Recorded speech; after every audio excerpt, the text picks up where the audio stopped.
NSTV ముందుగా వార్తల్లోని ముఖ్యాంశాలు. మహాశివరాత్రి బ్రహ్మోత్సవాలను పురస్కరించుకుని ప్రముఖ పుణ్యక్షేత్రమైన శ్రీకాళహస్తీశ్వర స్వామి ఆలయంలో వైభవంగా బ్రహ్మోత్సవాలు జరుగుతున్నాయి. ఈ బ్రహ్మోత్సవాలలో భాగంగా ఈరోజు ఆలయంలోని అలంకార మండపం నుంచి ఉత్సవమూర్తులుగా బయలుదేరిన ఆది దంపతులు 21 కిలోమీటర్లు ఉన్న కైలాసగిరి ప్రదక్షిణను భక్తులు భక్తి శ్రద్ధలతో అధిక సంఖ్యలో పాల్గొన్నారు. ఈ కార్యక్రమంలో స్థానిక ఎమ్మెల్యే సతీమణి బొజ్జల రిషితారెడ్డి, దేవస్థానం సిబ్బంది, టీడీపీ నాయకులు తదితరులు పాల్గొన్నారు.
ఎండిపోయిన పొలాలను చూసి కన్నీరు పెట్టుకున్న మాజీ మంత్రి ఎమ్మెల్యే జగదీష్ రెడ్డి.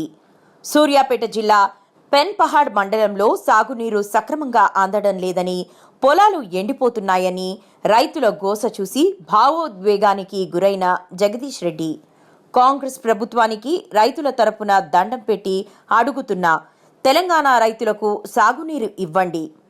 తెలంగాణ రైతులకు ఉమ్మడి రాష్ట్రంలో ఉన్నటువంటి దారుణమైన పరిస్థితులు ఈరోజు రేవంత్ రెడ్డి ప్రభుత్వం మళ్లీ తీసుకొచ్చిందని, ఇప్పటికైనా నీరు ఇచ్చి ఎండిపోతున్న పొలాలను బ్రతికించి రైతులను కాపాడండి అని వేడుకున్నారు.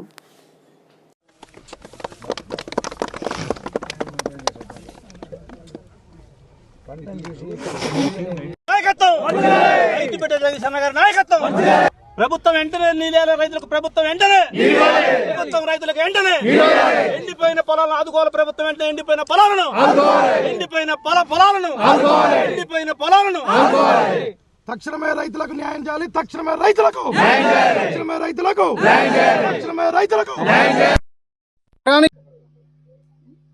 సూర్యాపేట జిల్లా రైతుల తరఫున నేను దండం పెట్టి అడుగుతున్నా, నీళ్ళు ఎండి రైతులు కాపాడండి. దుర్మార్గం ఇది. ఇంత దుర్మార్గంగా ప్రభుత్వం ఉండడం అనేది పద్ధతి కాదు. వాస్తవానికి అద్భుతంగా పంటలు పండించిన ప్రాంతం ఇది. వద్దన దాకా నీళ్ళు ఇచ్చినాం గతంలో. ఒక రైతుగా చూస్తే బాధ కలుగుతుంది. దయచేసి ప్రభుత్వానికి విజ్ఞప్తి చేస్తున్నా, దండబెట్టి అడుగుతున్నా, నీళ్ళు వదలండి, రైతులను బతికించండి అని.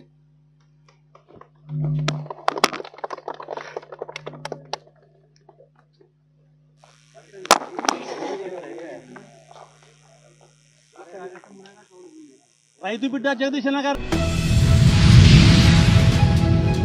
20 లక్షల మందికి ఉద్యోగాలిస్తాం, ఇవ్వలేకపోతే నిరుద్యోగ భృతి 3,000 రూపాయలు ఇస్తామన్నారు. మరి బడ్జెట్లో కేటాయింపులు లేవని, విజనరీ అంటూ దావోస్కి వెళ్లి కనీసం ఒక కంపెనీతో కూడా ఎంఓయూ చేసుకోలేదు. ఇక నిరుద్యోగులకి జాబ్లు ఎలా ఇస్తారు? నిరుద్యోగ భృతి కోసం ₹1 కూడా బడ్జెట్లో కేటాయించలేదు. ఇది మోసం కాదా నారా చంద్రబాబు నాయుడు అని వైఎస్ఆర్సీపీ అధికార ప్రతినిధి మార్గాని భరత్ ఘాటుగా ప్రశ్నించారు. నిరుద్యోగ భృతి 20 లక్షల మందికి మీరు జాబ్లు ఇస్తానని చెప్పారు. ఎక్కడికి వెళ్ళిపోయినాయి ఈ జాబ్లు? మేము అడుగుతా ఉన్నాం, ప్రశ్నిస్తూ ఉన్నాం. మీ చంద్రబాబు నాయుడు గారు విజన్ కదా, విజన్ 2020 కదా, స్వర్ణాంధ్ర 2030 అని చెప్పాడు. మరి 2030 గాలికి వదిలేసి మరి ప్రధానమంత్రి గారు ఎప్పుడైతే 2047 అని ఆయన నినాదం తీసుకున్నారు, దాన్ని కాపీ కొట్టి ఇవాళ మళ్ళీ స్వర్ణాంధ్ర 2047 అని చెప్తా ఉన్నారు. నేను అడుగుతా ఉన్నా, మీ చంద్రబాబు నాయుడు గారు, మీ లోకేష్ గారు, మీరందరూ కూడా, మీ టీం అంతా కూడా వరల్డ్ ఎకనామిక్ ఫోరంకి వెళ్ళారు, దావోస్ వెళ్ళారు. మరి చంద్రబాబు నాయుడు గారికి అంత పెద్ద గొప్ప విజనే ఉంటే ఏమైంది? ₹1 అయినా ఎంఓయూ చేశారా అని వాళ్ళు మేము ప్రశ్నిస్తున్నాము. ఆంధ్రప్రదేశ్ ప్రజలు సాక్షిగా మేము ప్రశ్నిస్తున్నాము. ₹1 అయినా మీరు ఎంఓయూ చేసుకున్నారా? ఏమైపోయింది మీ తెలివి? ఏమైపోయింది మీకున్న పరిచయాలు? మీ గొప్పతనం ఏమైపోయింది? అంటే ఎక్కడ కూడా ఒక పెద్ద క్వశ్చన్ మార్క్ కనబడుతుంది. మన పక్క రాష్ట్రమే మహారాష్ట్ర, వాళ్ళు డబుల్ ఇంజన్ సర్కార్ అని చెప్పుకుంటున్నారు. వాళ్ళు సుమారుగా 15,80,000 కోట్ల రూపాయలు ఎంఓయూలు చేసుకున్నారు. సుమారుగా 61 ఎంఓయూలు, నాకు తెలిసి 61 ఎంఓయూల్లో వాళ్ళు అనౌన్స్ చేసింది 16 లక్షల జాబ్లు అనౌన్స్ చేశారు. అదేవిధంగా మరి మన పక్కన ఉన్న రాష్ట్రం తెలంగాణ రాష్ట్రం. మరి తెలంగాణ రాష్ట్రంలో రేవంత్ రెడ్డి గారిది ఏం డబుల్ ఇంజిన్ సర్కార్ కాదు. ఆయన 1,79,000 కోట్ల రూపాయలు ఎంఓయూలు చేసుకున్నారు. 20 ఎంఓయూలు రాసుకున్నారు వాళ్ళు డిఫరెంట్ కంపెనీస్తో. వాళ్ళు అనౌన్స్ చేసింది 50,000 జాబ్లు అనౌన్స్ చేశారు. మరి ఈ చంద్రబాబు నాయుడు గారు ఇంత పెద్ద గొప్ప విజన్ ఉన్న నాయకుడు ఒక్క ఎంఓయూలు కూడా ఎందుకు చేసుకోలేదని వాళ్ళు మరి ప్రశ్నిస్తున్నాం. మీరు 20 లక్షల జాబులు ఏ రకంగా మీరు సృష్టిస్తారు? ఇదనంటే క్వశ్చన్ మార్క్.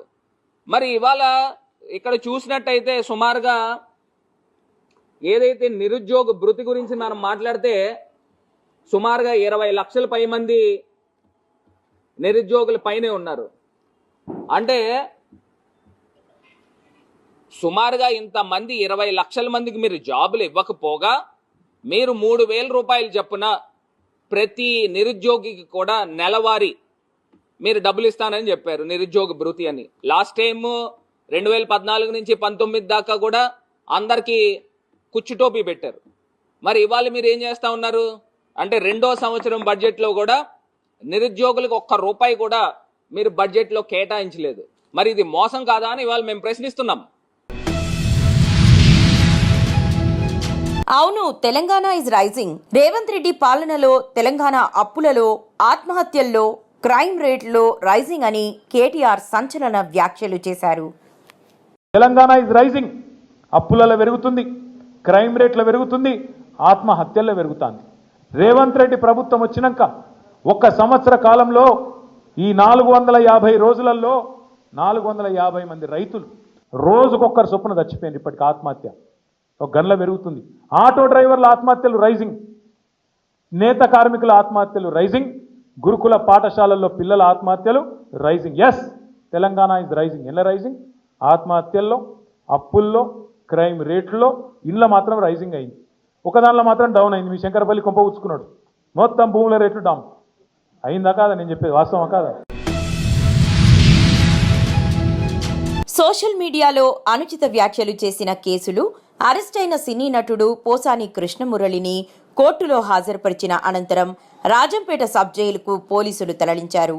సబ్ జైలు వద్ద వైసీపీ నాయకులు, రాజంపేట ఎమ్మెల్యే ఆకేపాటి అమర్నాథ్ రెడ్డి మరియు కోడూరు మాజీ ఎమ్మెల్యే కొరముట్ల శ్రీనివాసులు, పోసాని ఆరోగ్య విషయమై శనివారం నాడు మీడియాతో మాట్లాడారు.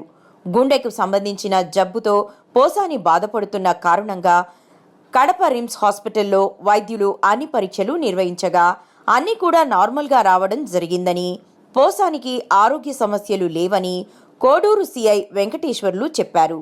కడప రిమ్స్ నుండి తిరిగి రాజంపేట సబ్ జైలుకు శనివారం రాత్రి పోసానిని తరలించారు.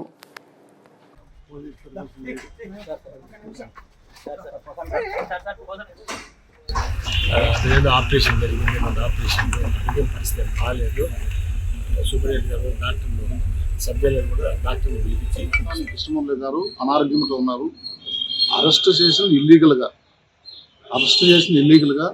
ఈరోజు రైల్వే కోర్టు వైఎస్ఆర్సీపీ ఇన్ఛార్జిగా, ఫార్మర్ ఎమ్మెల్యేగా, ఒక స్టేట్ స్పోక్స్ పర్సన్గా నేను ఆల్రెడీ ఇంటర్వ్యూ పెట్టాను. ఇంటర్వ్యూ పెట్టిన తర్వాత కూడా ఇక్కడ లేదు సార్ అంటే ఆయన పైనుంచి వరకు మాట్లాడుకుని అలువ లేదు అని చెప్తున్నారు. ఇది చాలా దుర్మార్గమైన చర్య, చాలా హేయమైన చర్య ఇది. ఎందుకంటే ఈవెన్ సూపరింటెండెంట్ సైతం తనకు ఇష్టం వచ్చిన వ్యక్తులను ఎక్కడెక్కడికో తీసుకుపోయి అక్కడ లోపల ఏం చేస్తారో మన పరిస్థితి. మాకు మనకు అనుమానాలు వ్యక్తమవుతున్నాయి. ఈ విధంగా నీకు డిపార్ట్మెంట్ ఈ విధంగా సబ్ జైల్లో కూడా ఈ విధంగా ఒక ప్రక్రియ, ఒక ప్రొసీజర్ లేకుండా వీళ్ళు చేసుకున్నా అంటే ఎంతవరకు అనేది కూడా మాకు సమంజసము. అక్కడ పోసాని మురళి గారు ఇప్పుడు ఆల్రెడీ ఆయన ఆరోగ్యంలో బాగా క్షీణించింది, బాగా చాలా ఇదిగా ఉన్నాడు, మాట్లాడిన పరిస్థితుల్లో కూడా ఉన్నాడంట. ఇటువంటి వ్యక్తుల్ని, ఎందుకంటే మేము ఇప్పుడు సంబంధించిన ఆ కన్సర్న్ పర్సన్ కనపడితే కొద్దిగా ఆయన కూడా ధైర్యంగా ఉంటాడు, ఒక భరోసా, ఒక ఇదిగా ఉంటాడు. ఒకడు ముందు పోతాడు.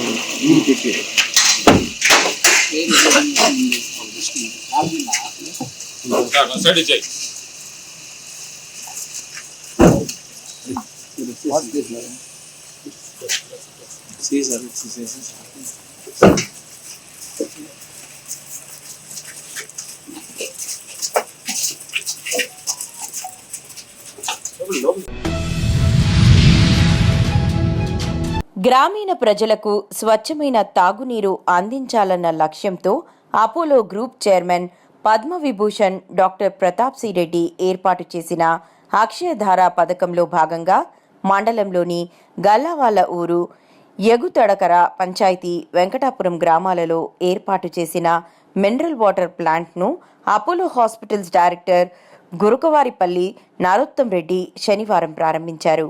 ఈ సందర్భంగా నరోత్తం రెడ్డి మాట్లాడుతూ Apollo group chairman Padma Vibhushan doctor Pratap C Reddy తన సొంత మండలానికి మంచి చేయాలని ఎంతో ప్రతిష్టాత్మకంగా అరగొండ అపోలో సంపూర్ణ ఆరోగ్య కేంద్రాన్ని ప్రారంభించారు.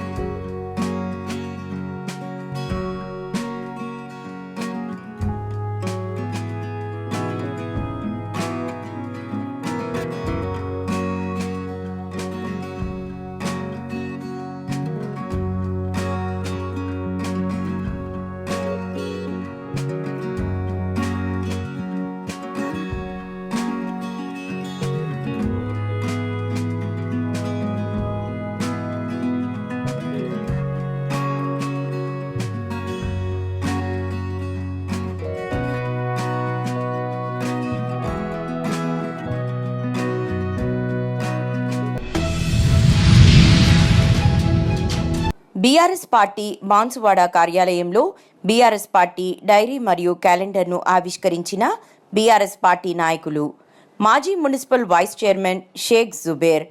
ఈ కార్యక్రమంలో బాన్సువాడ బీఆర్ఎస్ పార్టీ నాయకులు మోస్రా, చందూర్, వర్ని, కోటగిరి, పోతంగల్, బిర్కూర్, కోనాపూర్, హన్మాజీపేట్ మండలాల బీఆర్ఎస్ పార్టీ నాయకులు పాల్గొనడం జరిగింది.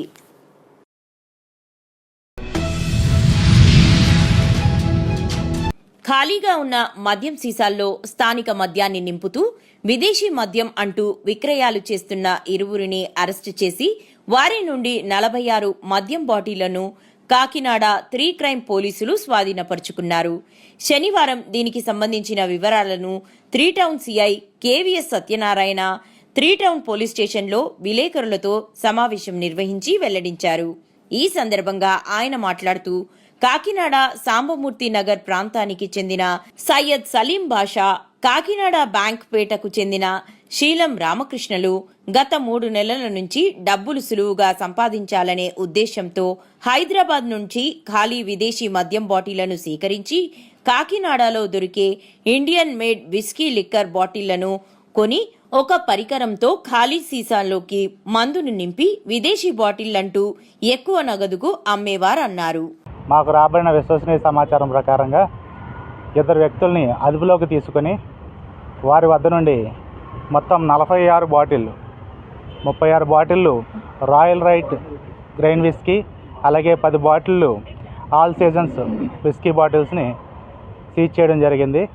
విచారణలో భాగంగా వారిని విచారణ చేయగా ఈ బాటిల్స్ తోటి వారు లోకల్లో ఉన్న షాప్స్లో కొనుగోలు చేసి విస్కీ బాటిల్ని, ఆ బాటిల్లోని మద్యాన్ని వారు ముందుగా హైదరాబాద్ తదితర ప్రాంతాల నుండి కొనుగోలు చేసినటువంటి విదేశీ మద్యం బాటిళ్ళు, అలాగే కాస్ట్లీ మద్యం బాటిల్లో ఈ మద్యాన్ని నింపి వాటికి పక్కాగా సీల్ అనేది వేసి ఒరిజినల్ బాటిల్ లాగే కనిపించే విధంగా చేసి వాటిని ప్రజలను మోసం చేసి వారికి అమ్మడం జరుగుతూ ఉన్నట్లుగా వారి విచారణలో ఒప్పుకోవడం జరిగింది. సదరు వాళ్ళ ఒప్పుకోలను బట్టి వారి దగ్గర నుంచి కొన్ని ఫారిన్ బాటిల్స్, అలాగే కొన్ని కాస్ట్లీ మద్యం బాటిల్ ఖాళీ బాటిల్స్ని కూడా మేము సీజ్ చేయడం జరిగింది. ప్రజలందరికీ చెప్పేది ఏంటంటే, ఇప్పుడు ఈ యొక్క మద్యం బాటిల్స్ అనేది మాఫియా ఎలా జరుగుతుందంటే, ఈ విధంగా ఖాళీ బాటిల్స్ని కలెక్ట్ చేయడం జరుగుతుంది. అది జరిగిన తర్వాత లోకల్లో ఉన్న చీప్ లిక్కర్ కానీ లేదా వేరే మద్యం కానీ ఆ బాటిల్ని అందులో వేసి దాన్ని ప్రాపర్ సీల్ చేయడంతో అది సాధారణ ప్రజానీకం కూడా కనిపెట్టలేకపోతుంది. ఇటువంటి యొక్క నేరాల పట్ల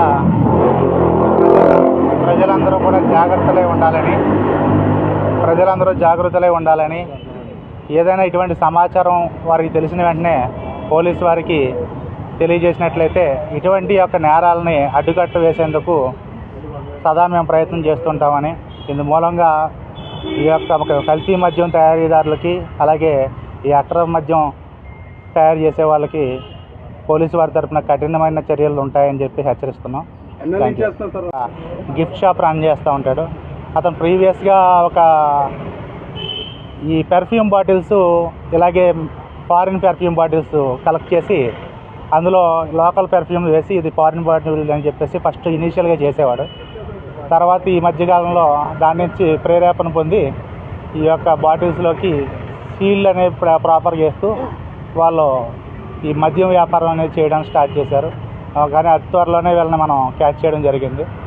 సో వీళ్ళు ఈ సీల్స్ అనేవి యూజ్ చేయడం కోసం ఇటువంటి ఈ హీటర్, ఇది మన ఈ డ్రయర్ని యూజ్ చేసి ఈ సీల్స్ సంబంధించి ప్లాస్టిక్ సీల్స్ అనేది ఇతను విజయవాడ నుంచి కొనుగోలు చేస్తున్నట్టు చెప్పుకొచ్చాడు. అవన్నీ కూడా లోతైన దర్యాప్తు జరిపి ఈ యొక్క దీంట్లో వేరే పాత్ర ఉంది, ఈ బాటిల్స్ ఎక్కడి నుంచి వస్తున్నాయి, తర్వాత ఈ సీల్స్ ఎక్కడి నుంచి వస్తున్నాయి, ఇవన్నీ కూడా ప్రాపర్గా దర్యాప్తు చేయాల్సిన అవసరం ఉంది. ప్రస్తుతం వీరిని అరెస్ట్ చేసి ఈరోజు కోర్టు వారి ముందు ప్రవేశపెట్టడం జరుగుతుంది. దీని మీద ఈ ర్యాకెట్ జరుగుతుంది అనే ఒక చిన్న సమాచారం మీద మనం దీని మీద లోతైన నిఘా పెట్టడం జరిగింది, క్రైమ్ వాళ్ళు మనం కూడా.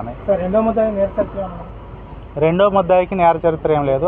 ఇతనికి సహాయపడతా ఉంటాడు. అతను మెయిన్ ముద్దాయి సయ్యద్ సలీం బాషా, రెండో ముద్దాయి ఇతను ఏదో కమిషన్ ఇస్తుందో అతనికి హెల్ప్ చేస్తూ అతని యొక్క హౌస్ని ఏదైతే ఉందో ఆ హౌస్ని దీని నిమిత్తం ఫిల్అప్ చేయడానికి అట్లకి వాడుకోవడానికి అద్దెకోవడం జరిగింది.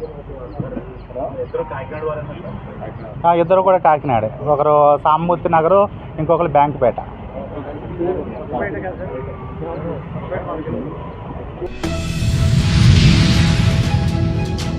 బైన్సా పట్టణంలోని జిల్లా పరిషత్ ఉన్నత పాఠశాల, కస్తూర్బా గాంధీ బాలికల విద్యాలయం, ఆశ్రమ పాఠశాల, మైనారిటీ గురుకులం, Srimedha high school, all force high school, Chaitanya high school, Vasavi high school, Narayana high school, Vedam high school పాఠశాలలో 10వ తరగతి చదువుతున్న ప్రభుత్వ మరియు ప్రైవేట్ పాఠశాలల విద్యార్థులకు మోహన్ రావు పటేల్ ప్రజా ట్రస్ట్ తరపున trust chairman Mohan Rao Patel exam ప్యాడ్లు పంపిణీ చేశారు.